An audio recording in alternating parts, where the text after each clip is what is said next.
UP board अर्धवार्षिक परीक्षा और वार्षिक परीक्षा के लिए सामान्य हिंदी का दोस्तों पेपर यहाँ पर लाया हूँ आपके लिए। सामान्य हिंदी क्लास 11th का ये पेपर पूरा आज की वीडियो में देखेंगे।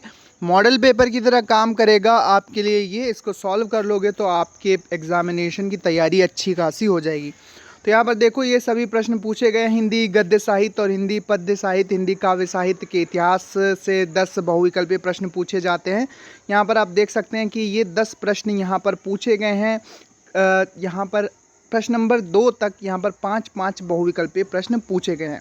इसके बाद बात की जाए यहाँ पर व्याख्या की, तो दोस्तों व्याख्या पूछी जाएगी गद्यांश पर आधारित और काव्य की पंक्तियों पर आधारित। जो पैसेज दिया होता है कविता का उस पर 2-2 सेक्शन दिए होंगे, लेकिन करना कोई एक होगा। जैसे यहाँ पर देख सकते हैं आप कि 2 गद्यांश दिए हैं, बट किसी एक की व्याख्या करनी है और इसके नीचे जो प्रश्न लिखे रहते हैं उसके उत्तर देने हैं।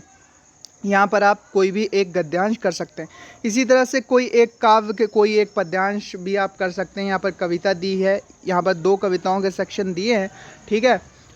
इसके नीचे जो 5 प्रश्न दिए रहते हैं उनके आपको उत्तर लिखना है। कोई भी एक कविता के नीचे दिए 5 प्रश्नों के उत्तर आप लिख सकते हैं। 2 कविता के सेक्शन दिए जाते हैं।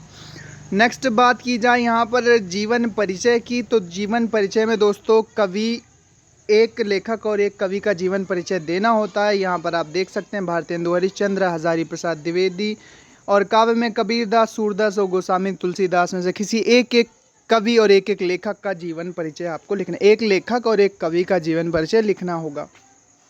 इसके बाद कथा साहित्य में बलिदान की कहानी का उद्देश्य, आकाशदीप की कहानी का के प्रमुख नारी पात्र का चरित्र चित्रण, कोई एक प्रश्न यहाँ पर आपको करना है 5 नंबर में।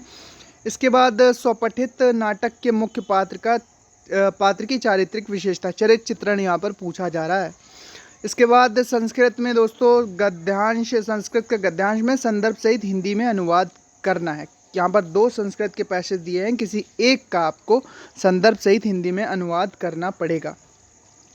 इसके बाद दोस्तों यहाँ पर किसी एक श्लोक का आपको संदर्भ सहित हिंदी में अनुवाद करना है। यहाँ पर 2 श्लोक दिए हैं, किसी एक का, यहाँ पर इसका भी कर सकते हैं आप, इसका भी कर सकते हैं, किसी एक का करना है। इसके बाद बात की जाए ग्रामर वाले सेक्शन की, तो यहाँ पर ग्रामर वाले सेक्शन में आप देख रहे हैं क्या क्या पूछा गया है। यहाँ पर ये सारे प्रश्न होंगे, संधि हो गई, ठीक है। इसके बाद संस्कृत व्याकरण हो जाएगा। इसके बाद यहाँ पर ये सभी प्रश्न आपसे पूछे जाएंगे रसछंद अलंकार पर आधारित।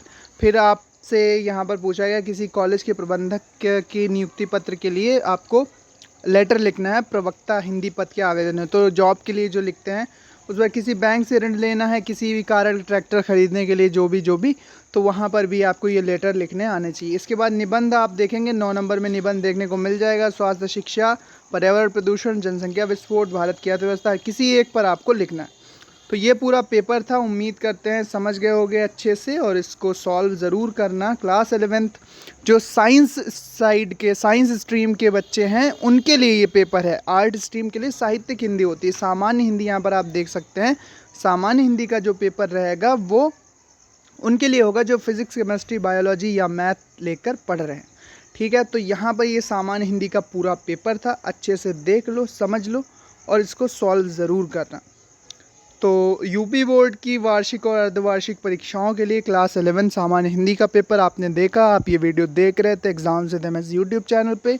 इसी प्रकार के मॉडल पेपर, क्वेश्चन पेपर के लिए सब्सक्राइब ज़रूर करना। Thanks for watching and good luck for your exam. Thank you and bye bye.